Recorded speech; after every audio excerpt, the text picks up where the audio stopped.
That's a good angle. So, hello. It's been some months since I've popped up on here, and I had something to talk about, so I decided to do it again. As spontaneous as this video is going to be, as usual is for me, I want to talk about beauty. Why? Because that's what's on my mind. And why is it on my mind? Because of Reddit. Let's talk about it. So on Thursday late afternoon, I submitted 7 selfies I'd taken on various dates, including that day, to the subreddit called r/TrueRateMe. And I wasn't expecting an extremely high rating, but I was curious about how I'd be rated because I wanted to know about, everyone wonders about how they're received and how they, how their presence really impacts who they can talk to and how they can be spoken to, how they can be spoken to. And, I wasn't expecting a hugely high rating, of course. I know about the whole spiel of the server, and I'm aware that it basically has models at like 7 to 9. There is no 10 because 10 is like really God tier, as they call it, and doesn't exist in life. Highest is 9.5 or so you'll get on there, and that's basically like 1 in 100,000, if not higher, And most people fall in between 4 and 6. I'll put a link of the diagram that they use to kind of metric out the range of different faces that they measure and assess, the scale that they use, basically.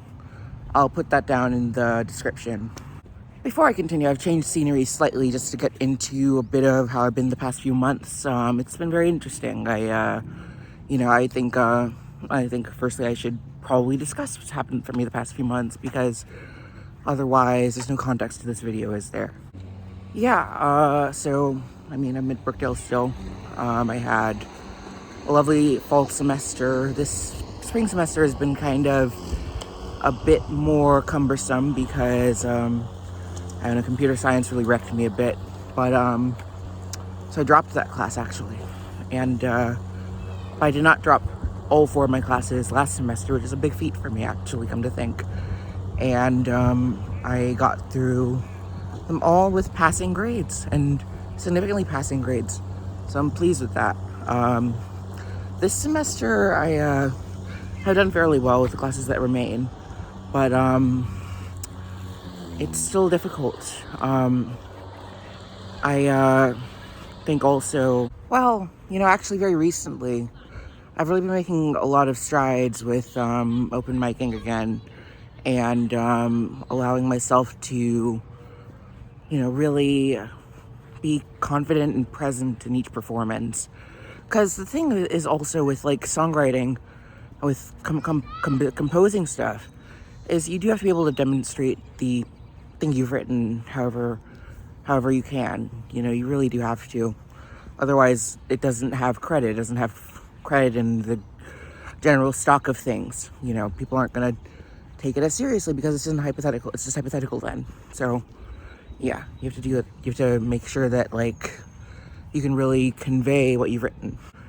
Anyway, I based on that, like, I have really developed in terms of not just my performance ability, but behind that, my willpower and work ethic to actually embody that the performer that I need to be in order for these songs to have meaning to anyone. And to be frank, that's something that didn't exist for me for a while, since I would say since 2016, 2017, because with all the stuff I'd been going through in my personal life, which I've alluded to on this channel, I think I've discussed it in large detail, actually, I lost kind of my zen as far as being able to ease myself into performing.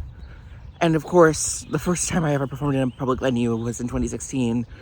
And that was, like, of my own songs was in 2016. And well, actually, that's not true. I did perform in high school for a senior year concert, which was good. It actually went very well. But in 2016, I performed at the Saint.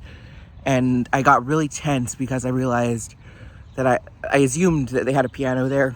And I had to have my dad bring my piano over there. Thankfully, we live close. And that was an issue.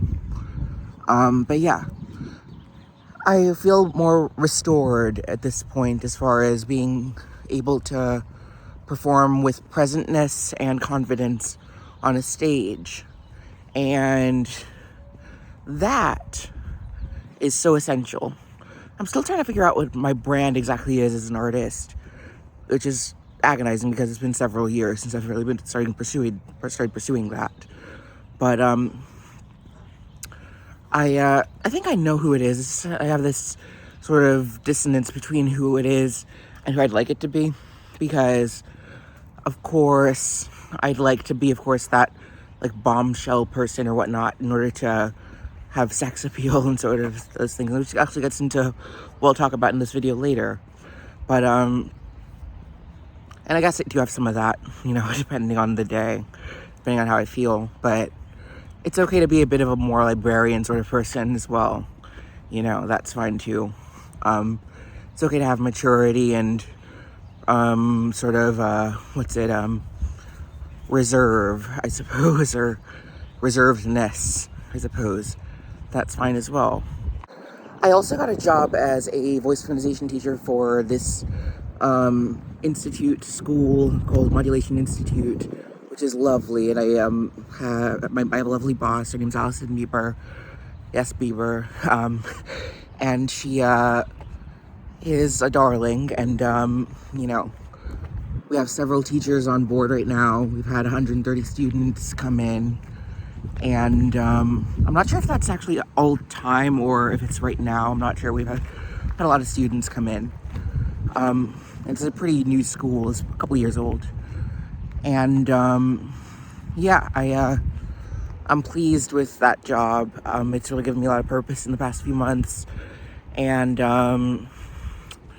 yeah, I would love to help anyone who's looking for, assistance in that regard.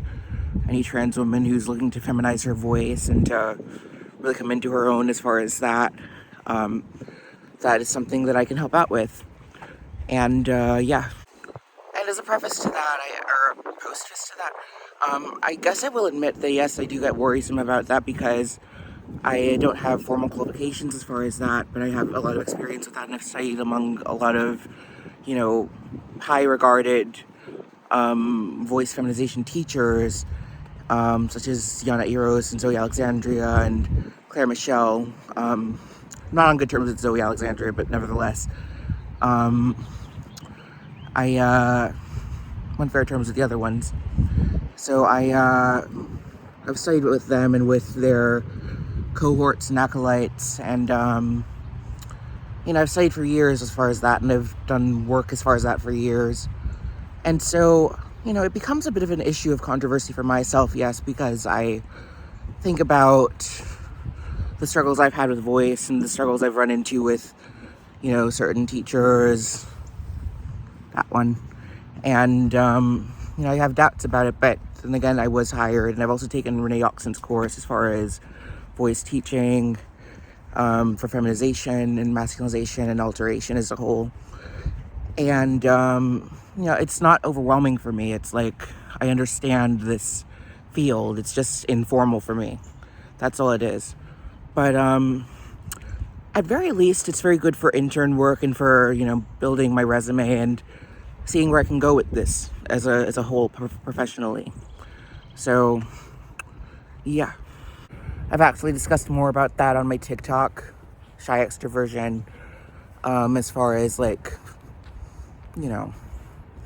what my thoughts are on that, on my status as a teacher for Modulation Institute.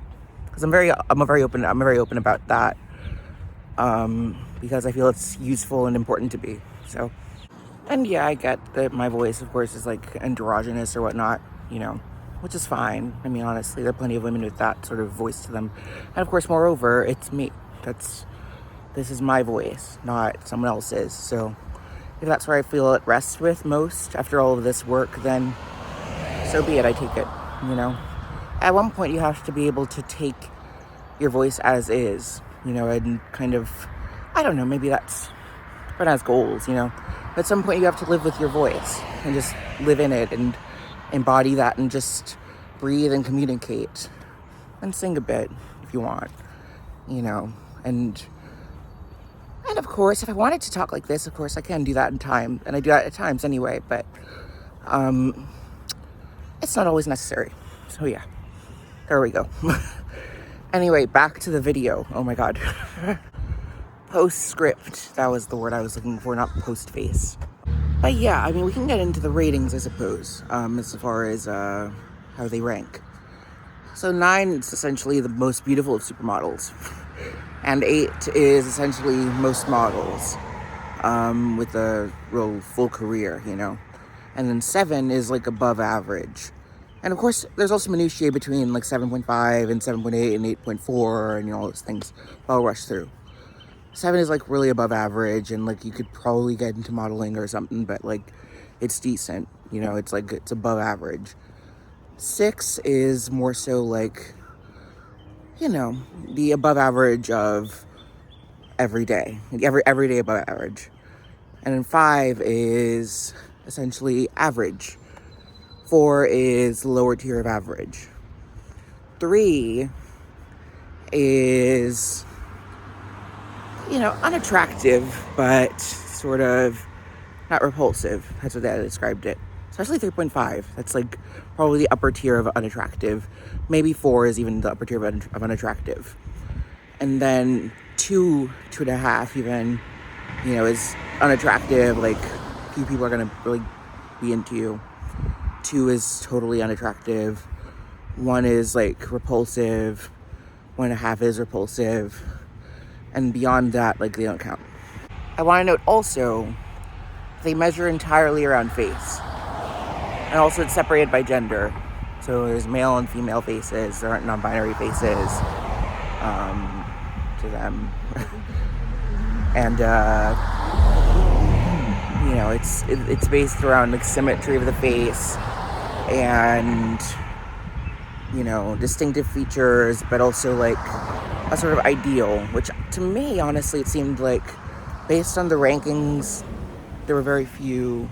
Oh, my mom passed by. Okay. But yeah, I will note they do seem to have this sort of like almost Nordic aesthetic that they appeal to. I guess they granted do have some sort of Hispanic looks that could appeal on there, but it still is white leaning. I don't know. Maybe that's not an excuse to have. I don't know. But I'll tell you, based on all this, most people rated me as between 3.3 and 4, which is slightly unattractive. You know, not repulsive, but slightly unattractive. Not really compelling of a face. And I was wondering, what do I do with that? Now, granted, not everyone rated me that way. Some people rated me as 5 or 6. Those replies were deleted. The thing is, the culture on there is you don't really ask about what constitutes that rating. But then again, I guess some people did tell me what they thought were problems with my face. And essentially they talked about how, well, it was mainly presentational stuff. They said my hair was a bit drab, and they said that my glasses do not serve my face as well as without glasses. Fair. I guess most faces are like that anyway. Plus, these are kind of bulky. And they said that I should learn makeup, and which I don't really do much of. I usually just wear mascara and lipstick. And yes, this is just my skin after years of estrogen. And, you know, essentially, I guess what they were saying was not that I looked bad. But I mean, the rating does suggest that. That I look worse than better, you know. But then ultimately, I guess they're saying that I look kind of drab, I guess. But honestly, I don't feel like that's true with my face. But then again, it's my face. And ultimately, you're talking about just my face alone. Nothing else about my body, not my voice, not my presence, not the cadence of how I speak, nothing is other than my face and my head, I guess, you know. And granted, I guess I have some sort of androgyny in my head. I mean, it's kind of deceptive from this angle, but I do have a strong sort of chiseled jawline that's kind of extended outward. And, it's very, as my friend Matt mentions, it's a very exotic face, which isn't necessarily a bad thing that he's saying. He's saying essentially that I have, because he says even someone who, it's not race based is what he's talking about. He's talking about essentially a face that is unconventional, but still compelling, still alluring, And so that doesn't really balance well for such a rating system, because that's a very linear rating system, and I have attributes that are kind of peculiar. I have that strong jawline, and I have sort of these dimples that kind of pop out, like right here, and my nose is a bit larger. I haven't had any plastic surgery. I'm trans, but I haven't had plastic surgery. Most trans people haven't, at least I think. I don't know. Don't quote me on that. But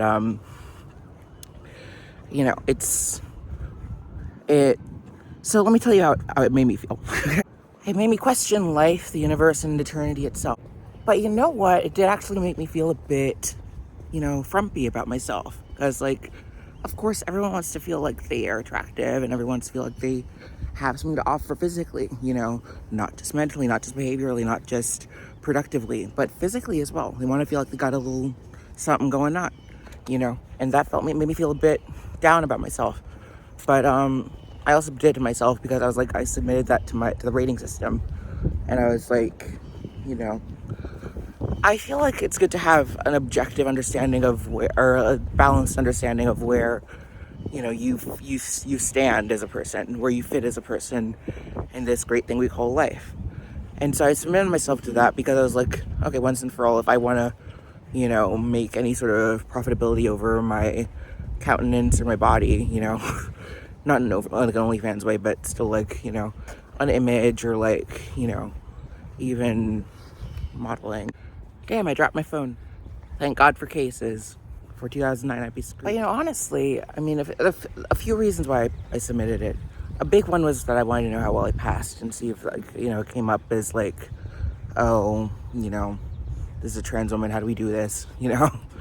But also I had this photo shoot with a couple girlfriends who I was connected with, or reconnected with rather, for this Pride event in my area.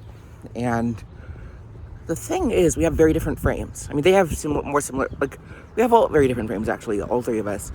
And it made me feel as though, how do I do this? Because I look very small compared to them, physically, it just it, and I was also a very different feminine aesthetic from them. They're kind of more beauty queen sort of thing. And for me, I'm sort of a just plainer, I guess, which is okay. And it made me wonder about, am I really that photogenic after all, or have I retained photogenicness, over the years? Because there was a time when generally people pinned me as photogenic, and I felt like maybe, okay, that's changed now. I don't know. And I guess it depends on the angles too, but nevertheless. So I submitted myself to that website to kind of discern whether I pass, because I get worried about that at times. Some people do clock me, and sometimes it doesn't work out, And then also, I wondered about, how beautiful am I physically, Everyone wonders about that. So I was like, we have the means to, I'll just figure it out, But hey, there's a fallacy there. So I'm basically making this video about how I was told I look a bit drab, and essentially how, you know, that's okay. But then also, I guess the fallacy that I come up with this now is that beauty is situational. It's been a while, but I've thought this for a long time, relating even to my art, my music, my poetry. Perfection is not when you've reached the maximum of good things or good traits to have. I mean, I guess that's a form of it. But it's also when your traits align profoundly well with the function that you're looking to serve. Like, for instance, forgive me if someone tried and made it happen, but Charles Mingus does not belong on a country record, for instance. Joni Mitchell. Well, Joni Mitchell isn't country. She's folk, jazz, and rock. And anyway, like Mariah Carey, the way she's typically sung, is she suitable for an Iron Maiden song? You know, I don't know about that.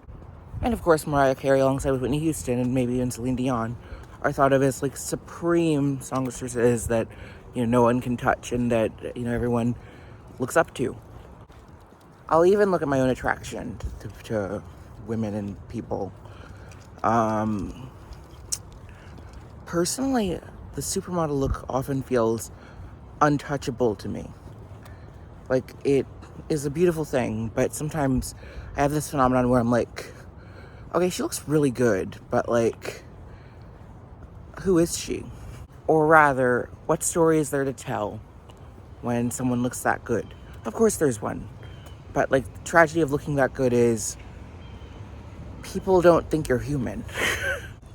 And they love you for it, but they sincerely think you're like superhuman or something. They think you're above them, that they're above you. They think that they're above them. Goodness, that one took a second. Well, then again, let's investigate that. Like, if I saw Megan Fox in person, for instance, I don't know why I'm going with all these dated references, but I am. If I saw Megan Fox in person, or if I saw Zara Larsson in person, she's like a 9 on the list, okay? If I saw her in person, or I saw, you know, Kate Upton or Karlie Kloss or even Taylor Swift in person, would I feel like they are untouchably beautiful to me? Possibly. But like, there's still something to be had there. So I mean, I'm not gonna say they're unattractive. Of course, that would be kind of an inversion of things. They're not unattractive by any measure in the world. But goodness. But I think there's simply something to be said about, if someone is beautiful, end of story, what story is there to be had? You still want to get to know them, and that's what really makes them beautiful. I guess what I might have to accept alongside all that is, if I'm a 4, in the face, granted, not in the entire body, but the face.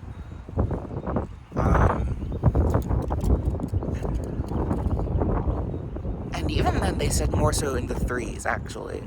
It's like, what's up with that?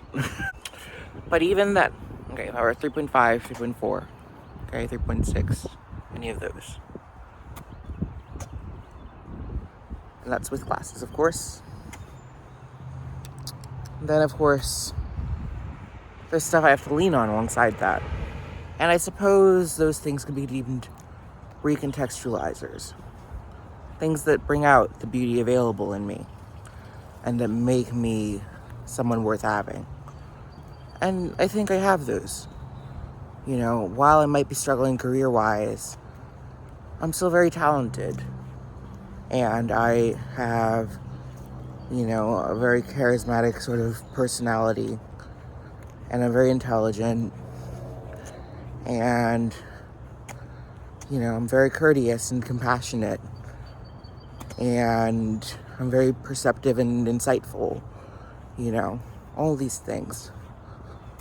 And alongside my face, you know, alongside my body even, it's not that bad. And I think this gives me a little bit of a reality check, because yes, I've made it to womanhood, and yes, that's something I'm grateful for. But like, you know, to the extent that I can, of course, whatever. Turfs will be coming at me. like, it's okay alongside that for me not to be a bombshell in order to be beautiful as a whole, you know? I think oftentimes I fall into this sort of pattern of believing like I have to be everything and all of that thing, the epitome of that thing, so to speak, in order to be it decently. I'm not sure where that comes from. It's probably a big part of my BPD. I'm not sure where the root of it is beyond that. But, it's not good to have as a habit, you know, because it can only be so much, to be quite honest. It can only be so much. And we can only be all of us, ourselves, you know. And so, to expect that so much of one thing comes out of us is a bit redundant of who we are. Like, if you are a bombshell, if you are model-esque, that's great. That's marvelous, and I think you should do something with that. But it's okay for me to not have C-cups, or to be 5'11", to not be 5'11", or to, you know, not have a perfectly sort of oriented face, you know, and to not have massive hips and stuff, you know. Oh God, where's this going now? Well, I suppose I have nice legs and stuff, and nice skin, very good skin, I guess. And I have, you know, I do have height. I'm 5'9". I do have some, you know, gluteality to me, I guess. But, like, I guess the core of the matter is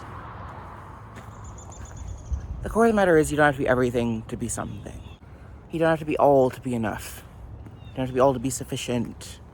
And indeed, that's proven by the over rates of 5 and 6 that I got on there, as well as the 4 direct messages I got that night and morning after I posted in regards to how I am, you know, just men flirting, you know. I guess I was shaken, though, by the insinuation of the post's responses that stated that essentially I am ugly, or slightly ugly, you know, which I don't think is true. I do think, though, that I probably have more body image issues than I like to admit. Because my musculature is, my physique is somewhat stiff, so to speak. You know, it's not like a voluptuous thing with me, you know. And since I've gained weight over the years, like about 45 pounds since like the start of my transition, it's not as fun, you know. But that doesn't take away from the fact that I have something to offer, sensually speaking. Sexually speaking, you know. I guess I worry about that a lot more than I like to admit.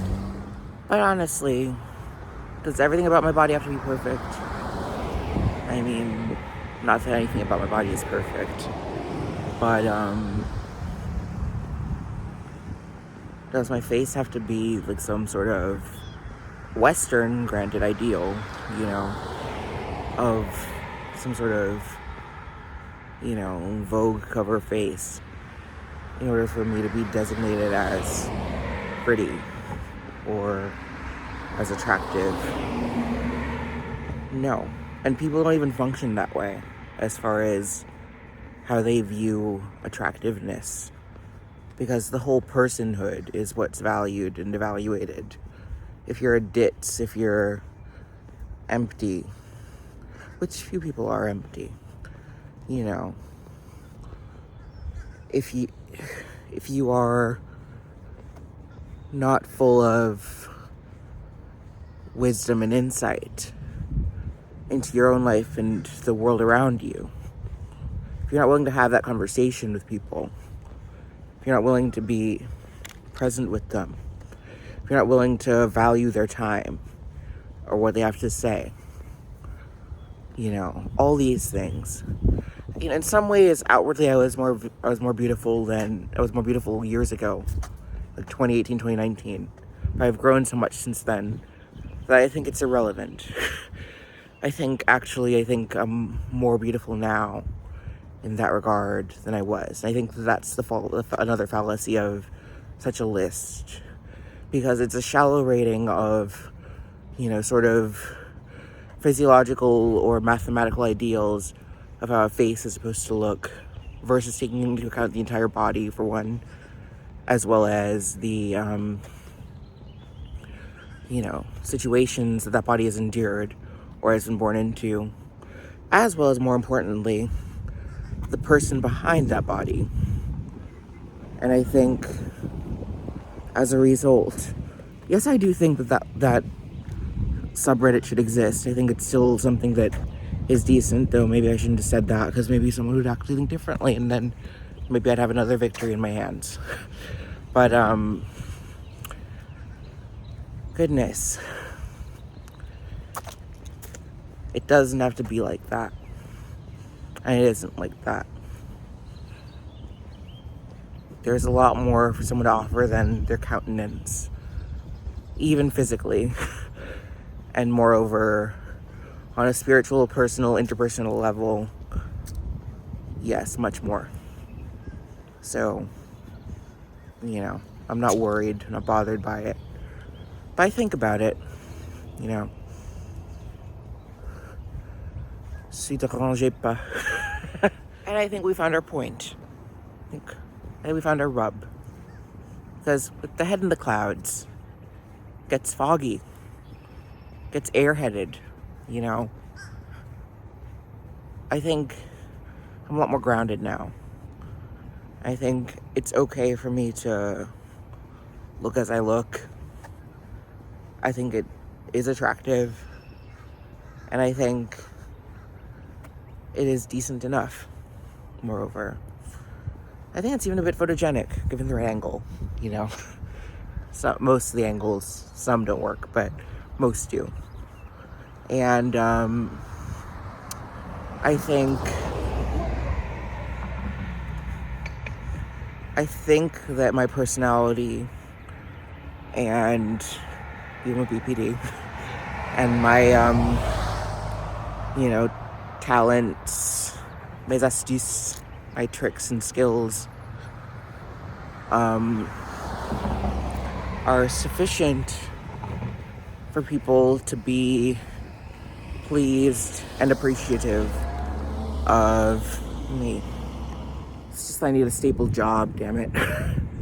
Goodness, it's not easy out there. And you know what, moreover, I don't think I'm someone you come across every day as a general measure of a person, I think I do have a lot of things that do distinguish me. I'm not gonna go into them right now, but coupling that with my body and my face, I think I'm a pretty decent piece of meat. And I'm not gonna let, statistics get me down. That's what I have to say about this. I wanted to make a video about it. It brought me out of the YouTube graveyard after several months of just being a commenter on videos, mainly ones about, the whole trans debate that's happening. Jesus. We need Jesus. And, I felt it was worth sharing. Hopefully it touches someone on a spiritual level. Thanks. Bye. But what does mediocre mean when you're such a horn dog? I'm the girl with 3 legs. You're not funny. No, but really, buy my book, The Girl with 3 Legs. I published it last July, and I had a bit of a falling out with my publisher because, oh my god. But definitely buy that book. It's a memoir, and I put my heart and soul into it over the course of a couple years, and I think you'll really enjoy it. Others did too. So, The Girl with 3 Legs, now on Amazon, Barnes & Noble, and other platforms. Then also follow me on Instagram at Shy Extroversion. That's where I post most of my stuff.